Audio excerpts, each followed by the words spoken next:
नमस्कार दोस्तों।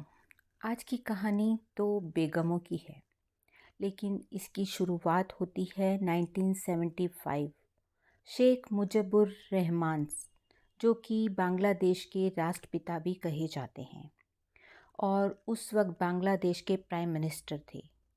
ढाका में उनके घर घुसकर सेना ने हमला किया और वहां 8 लोगों की जान चली गई, जिसमें शेख मुजिबुर रहमान की पत्नी, बहू, बेटा, पोता और 1-2 लोग और शामिल थे। लेकिन इसमें उनकी 2 बेटियां शेख हसीना और रेहाना वो बच गई, क्योंकि वो उस वक्त विदेश में थी। और अब 5 अगस्त 2024 एक बार फिर प्राइम मिनिस्टर हाउस और उसमें प्राइम मिनिस्टर शेख हसीना। सुबह ही उन्हें बता दिया गया था कि एक भारी भीड़ प्राइम मिनिस्टर हाउस की तरफ बढ़ रही है।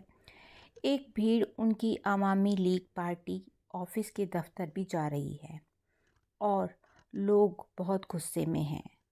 उनकी मांग ये है कि शेख हसीना इस्तीफ़ा दे और कुर्सी छोड़े। सोमवार सुबह ही उनके सुरक्षा सलाहकारों ने उन्हें बता दिया था कि भीड़ बहुत ज़्यादा है और आपकी जान को खतरा है, आप यहाँ से निकलिए। उधर भारत की तरफ से भी मैसेज गया कि आपकी जान को खतरा है, आप वहाँ से निकलिए। अब वहाँ के आर्मी चीफ कमरुज्जमा ने शेख हसीना से बात की कि हालात तेज़ी से बिगड़ रहे हैं, भीड़ बढ़ रही है, इससे पहले कि हम कुछ कर ना पाएँ, आपके पास 40 मिनट हैं, आप यहाँ से निकल जाएं, हम आपको निकलने का मौका दे रहे हैं।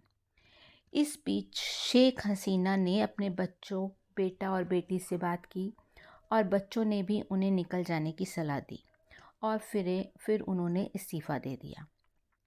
उन्हें चॉपर से, फिर ट्रेन से के रास्ते और फिर किसी दूर जगह पर जाकर लंबे सफ़र के बाद दिल्ली के हिडन एयर बेस में वो लैंड करती हैं। अब उधर शेख हसीना के इस्तीफ़ा मिलते ही आर्मी चीफ ने वहाँ के प्रेसिडेंट से बात की और दूसरी बेगम खालिदा जिया, जो कि करप्शन के केस में बंद हैं, उन्हें रिहा कर दिया गया। बांग्लादेश में इन्हीं 2 बेगम, यानी एक खालिदा जिया और दूसरी शेख हसीना, इन्हीं का 30 साल से बांग्लादेश पर राज चल रहा है।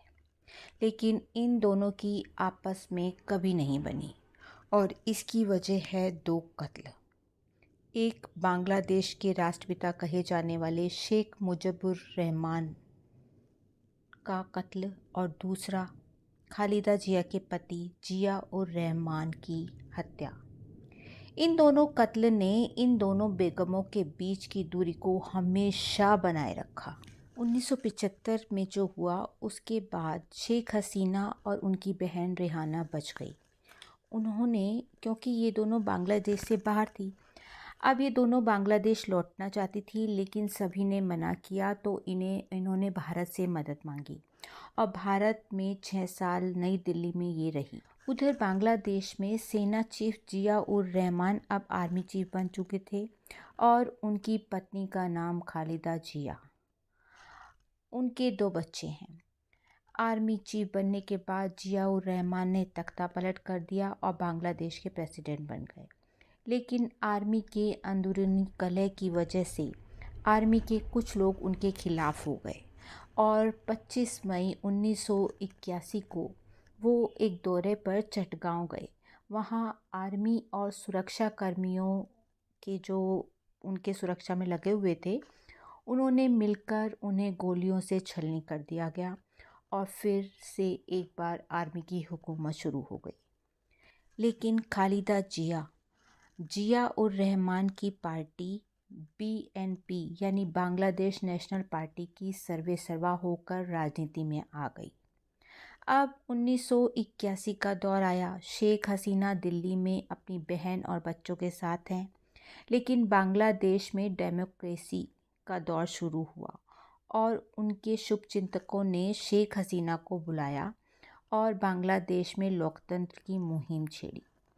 अवामी लीग की हेड शेख हसीना बन गई थी और यही वक्त था जब 2 बेगम एक साथ राजनीति में आई, शेख हसीना और खालिदा जिया।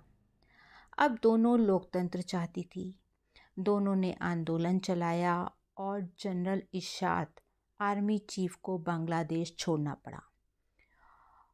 और 1991 में बांग्लादेश में फिर से चुनाव हुआ और जीत होती है खालिदा जिया की। वो बांग्लादेश की पहली महिला प्राइम मिनिस्टर बन जाती हैं। अब दोनों बेगमों में सत्ता की लड़ाई शुरू होती है। दोनों एक दूसरे पर इल्ज़ाम लगाती हैं। शेख हसीना कहती हैं कि मेरे वालिद का कत्ल खालिदा जिया के पति जिया उर रहमान ने कराया है, और खालिदा जिया का कहना है कि जिया उर रहमान का कत्ल शेख हसीना के इशारे पर हुआ है। ये इल्ज़ाम चलता रहता है। 1996 में दोबारा चुनाव हुआ और इस बार खालिदा जिया हार गई। इस तरह एक के बाद एक चुनाव में कभी खालिदा जिया तो कभी एक बार खालिदा जिया, एक बार शेख हसीना प्राइम मिनिस्टर बनी। लेकिन पिछले 15 साल से शेख हसीना प्राइम मिनिस्टर रही।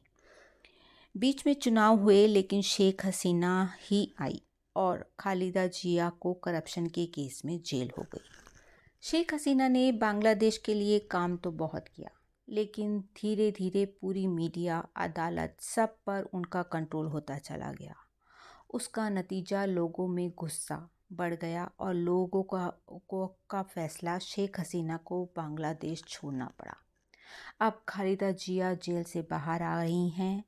अब इन बेगम का बांग्लादेश की राजनीति पर क्या प्रभाव होता है, ये तो आने वाला वक्त बताएगा।